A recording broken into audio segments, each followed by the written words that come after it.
Bienvenue à la Bible en un an. Pour rester connecté, rendez-vous sur réveilquebec.com ou sur Instagram. Et maintenant, voici l'évangéliste Emmanuel Wallet. Actes chapitre 20. Lorsque le tumulte eut cessé, Paul réunit les disciples et après les avoir exhortés, prit congé d'eux et partit pour aller en Macédoine. Il parcourut cette contrée en adressant aux disciples de nombreuses exhortations. Puis il se rendit en Grèce, où il séjourna 3 mois. Il était sur le point de s'embarquer pour la Syrie quand les Juifs lui dressèrent des embûches. Alors il se décida à reprendre la route de la Macédoine. Il avait pour l'accompagner jusqu'en Asie Sopater de Bérée, fils de Pyrrhus, Aristarque, et second de Thessalonique, Gaius de Derbée, Timothée, ainsi que Tychique et Trophime, originaires d'Asie. Ceux-ci prirent les devants et nous attendirent à Troas. Pour nous, après les jours des pains sans levain, nous nous embarquâmes à Philippe, et au bout de 5 jours, nous les rejoignîmes à Troas, où nous passâmes 7 jours. Le premier jour de la semaine, nous étions réunis pour rompre le pain. Paul, qui devait partir le lendemain, s'entretenait avec les disciples et il prolongea son discours jusqu'à minuit. Il y avait beaucoup de lampes dans la chambre haute où nous étions assemblés. Or, un jeune homme, nommé Eutychus, qui était assis sur la fenêtre, s'endormit profondément pendant le long discours de Paul. Entraîné par le sommeil, il tomba du 3e étage en bas et il fut relevé mort. Mais Paul étant descendu, se pencha sur lui et le prit dans ses bras en disant « Ne vous troublez pas, car son âme est en lui. » Quand il fut remonté, il rompit le pain et mangea, et il parla longtemps encore jusqu'au jour, après quoi il partit. Le jeune homme fut ramené vivant, et ce fut le sujet d'une grande consolation.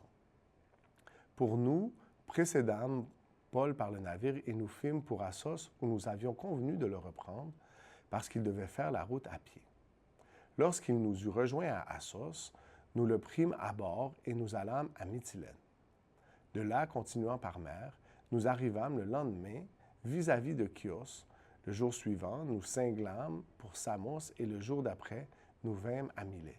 Paul avait résolu de passer devant Éphèse sans s'y arrêter, afin de ne pas perdre de temps en Asie, car il se hâtait pour se trouver, si cela lui était possible, à Jérusalem le jour de la Pentecôte. Cependant, à Milet, Paul envoya chercher à Éphèse les anciens de l'Église. Lorsqu'ils furent arrivés vers lui, il leur dit « Vous savez de quelle manière, depuis le premier jour où je suis entré en Asie, je me suis sans cesse conduit avec vous, servant le Seigneur en toute humilité, avec larmes et au milieu des épreuves que me suscitaient les embûches des Juifs. Vous savez que je n'ai rien caché de ce qui vous était utile, et que je n'ai pas craint de vous prêcher et de vous enseigner publiquement et dans les maisons, annonçant aux Juifs et aux Grecs la repentance envers Dieu et la foi en notre Seigneur Jésus-Christ. Et maintenant, voici, lié par l'Esprit, je vais à Jérusalem, ne sachant pas ce qui m'y arrivera, seulement de ville en ville, l'Esprit Saint m'avertit que des liens et des tribulations m'attendent.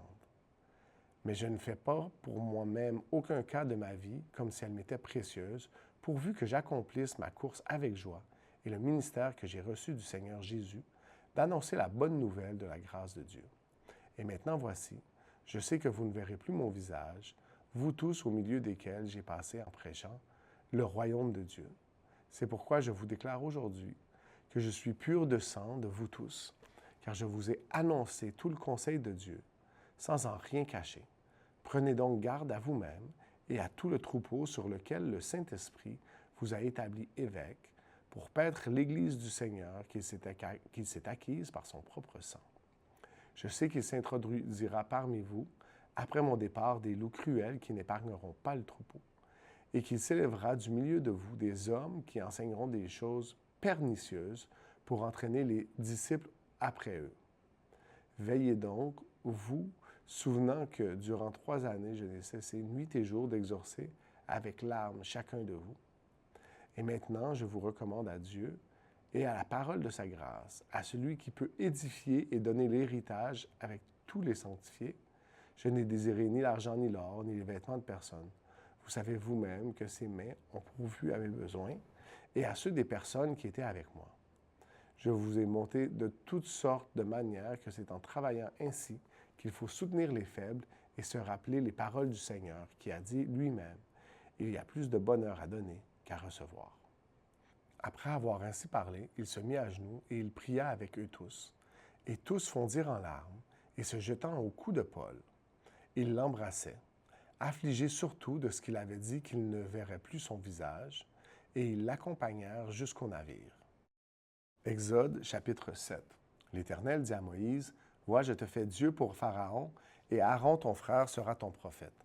Toi, tu diras tout ce que je t'ordonnerai, et Aaron ton frère parlera à Pharaon pour qu'il laisse aller les enfants d'Israël hors de son pays. Et moi, j'endurcirai le cœur de Pharaon, et je multiplierai mes signes et mes miracles dans le pays d'Égypte. Pharaon ne vous écoutera point. Je mettrai ma main sur l'Égypte, et je ferai sortir du pays d'Égypte mes armées, mon peuple, les enfants d'Israël, par de grands jugements. Les Égyptiens connaîtront que je suis l'Éternel, lorsque j'étendrai ma main sur l'Égypte, et que je ferai sortir du milieu d'eux les enfants d'Israël. » Moïse et Aaron firent ce que l'Éternel leur avait ordonné. Ils firent ainsi. Moïse était âgé de 80 ans et Aaron de 83 ans lorsqu'ils parlèrent à Pharaon. L'Éternel dit à Moïse et à Aaron, « Si Pharaon vous parle et vous dit, fais un miracle, tu diras à Aaron, prends ta verge, jette-la devant Pharaon, elle deviendra un serpent. » Moïse et Aaron allèrent auprès de Pharaon, et ils firent ce que l'Éternel avait ordonné. Aaron jeta sa verge devant Pharaon et devant ses serviteurs, et elle devint un serpent. Mais Pharaon appela des sages et des enchanteurs, et les magiciens d'Égypte, eux aussi en firent autant par leurs enchantements. Ils jetèrent tous leurs verges, et elles devinrent des serpents. Et la verge d'Aaron engloutit leur verge. Le cœur de Pharaon s'endurcit, et il n'écouta point Moïse et Aaron, selon ce que l'Éternel avait dit. L'Éternel dit à Moïse, « Pharaon a le cœur endurci, il refuse de laisser aller le peuple. Va vers Pharaon dès le matin, il sortira pour aller près de l'eau, et tu te présenteras devant lui au bord du fleuve. Tu prendras à ta main la verge qui a été changée en serpent, et tu diras à Pharaon, « L'Éternel, le Dieu des Hébreux, m'a envoyé auprès de toi pour te dire, « Laisse aller mon peuple, afin qu'il me serve dans le désert. Et voici, jusqu'à présent, tu n'as jamais écouté. Ainsi, par l'Éternel, à ceci tu connaîtras que je suis l'Éternel. Je vais frapper les eaux du fleuve avec la verge qui est dans ma main, et elles seront changées en sang. Les poissons qui sont dans le fleuve périront, le fleuve se corrompra, et les Égyptiens s'efforceront en vain de boire l'eau du fleuve. » L'Éternel dit à Moïse, « Dis à Aaron, prends ta verge et étends ta main sur les eaux des Égyptiens, sur leurs rivières, sur leurs ruisseaux, sur leurs étangs et sur tous leurs amas d'eau. Elles deviendront du sang, et il y aura du sang dans tout le pays d'Égypte, dans les vases de bois et dans les vases de pierre. » Moïse et Aaron firent ce que l'Éternel avait ordonné. Aaron leva la verge, et il frappa les eaux qui étaient dans le fleuve, sous les yeux de Pharaon et sous les yeux de ses serviteurs. Et toutes les eaux du fleuve furent changées en sang. Les poissons qui étaient dans le fleuve périrent. Le fleuve se corrompit. Les Égyptiens ne pouvaient plus boire l'eau du fleuve, et il y eut du sang dans tout le pays d'Égypte. Mais les magiciens d'Égypte en firent autant par leurs enchantements. Le cœur de Pharaon s'endurcit, et il n'écouta point Moïse et Aaron, selon ce que l'Éternel avait dit. Pharaon s'en retourna et alla dans sa maison, et il ne prit même pas à cœur ces choses. Tous les Égyptiens creusèrent aux environs du fleuve pour trouver de l'eau à boire, car ils ne pouvaient boire de l'eau du fleuve. Il s'écoula 7 jours après que l'Éternel eut frappé le fleuve. Proverbes chapitre 21, versets 1 à 12. Le cœur du roi est un courant d'eau dans la main de l'Éternel. Il l'incline partout où il veut. Toutes les voies de l'homme sont droites à ses yeux, mais celui qui pèse les cœurs, c'est l'Éternel. La pratique de la justice et de l'équité, voilà ce que l'Éternel préfère au sacrifice. Des regards hautains et un cœur qui s'enfle. Cette lampe des méchants, ce n'est que péché. Les projets de l'homme diligent ne mènent qu'à l'abondance, mais celui qui agit avec précipitation n'arrive qu'à la disette. Des trésors acquis par une langue mensongère sont une vanité fugitive et l'avant-coureur de la mort. La violence des méchants les emporte, parce qu'ils refusent de faire ce qui est juste. Le coupable suit des voies détournées, mais l'innocent agit avec droiture. Mieux vaut habiter à l'angle d'un toit que de partager la demeure d'une femme querelleuse. L'âme du méchant désire le mal. Son ami ne trouve pas grâce à ses yeux.